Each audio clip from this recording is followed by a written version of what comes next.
कहते हैं कभी कभी जिंदगी में सबसे बड़ी कहानी एक छोटी सी टक्कर से शुरू होती है। ये कहानी है गुरंगू की, एक अमीर परिवार का वारिस जिसके पास पैसा, नाम और ताकत तो थी, लेकिन हिम्मत नहीं थी। भीड़ भाड़, झगड़े और लोगों से डरता था। और ये कहानी है सू जिंगजिंग की, एक साधारण सी लड़की जो बाहर से भले ही नाजुक लगी लेकिन अंदर से बेहद मजबूत थी। मार्शल आर्ट उसकी ताकत थी और आत्मसम्मान उसकी पहचान। एक दिन सड़क पर चलते हुए जिंगजिंग अपने फोन में खोई रहती है और अचानक जोर से उसकी टक्कर गुरंगू से हो जाती है। गुस्से में चिल्लाती है, तुम्हें दिखाई नहीं देता क्या? गुरंगू घबरा जाता है।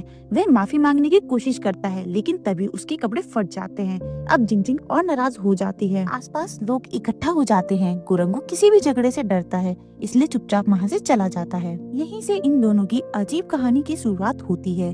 कुछ देर बाद जिंगजिंग अकेली रास्ते से गुजर रही होती है, तभी कुछ बदमाश उसे घेर लेते हैं। गुरंगू ये सब दूर से देखता है लेकिन जिंगजिंग वह डरती नहीं है। अगले ही पल वह अपनी मार्शल आर्ट स्किल्स दिखाती है और अकेले ही चारों बदमाशों को जमीन पर गिरा देती है। गुरंगू यह सब देखकर हैरान रह जाता है।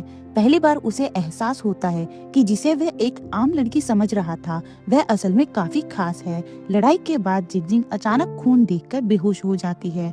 गुरंगू घबरा जाता है। ये बिना सोचे समझे उसे हॉस्पिटल ले जाता है। डॉक्टर बताते हैं कि जिंगजिंग को कोई गंभीर चोट नहीं है। हॉस्पिटल के बाहर बैठा गुरंगू पहली बार किसी के लिए इतना परेशान होता है। उसे लगता है कि अगर आज जिंगजिंग ना होती तो शायद वह खुद को कभी माफ नहीं कर पाता। यहीं से गुरंगू का दिल धीरे धीरे बदलने लगता है। कुछ समय बाद किस्मत दोनों को एक ही घर के नीचे ले आती है।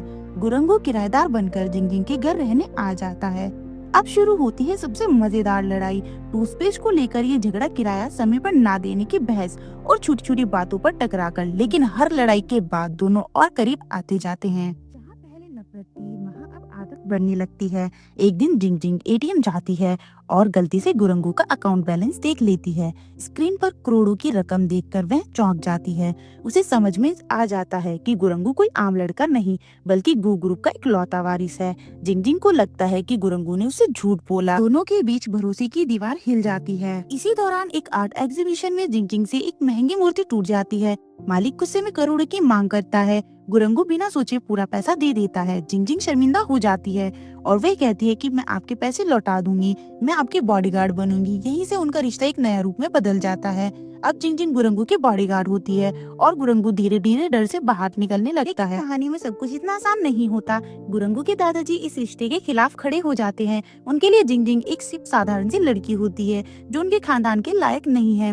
वह धमकी देते हैं कि अगर गुरंगू ने ये रिश्ता नहीं छोड़ा तो उसे सब कुछ खोना पड़ेगा। पहली बार गुरंगू डरता नहीं। वह अपने दादाजी के सामने खड़ा होकर कहता है, मैं कंपनी का वारिस नहीं, एक आम इंसान बनकर जिंगजिंग के साथ जिंदगी जीना चाहता हूँ। जिंगजिंग ये सब सुनती है और आंखों में उसके आंसू आ जाते हैं। ये कहानी सिर्फ प्यार की नहीं बल्कि डर पर जीत और खुद को पहचानने की कहानी बन जाती है।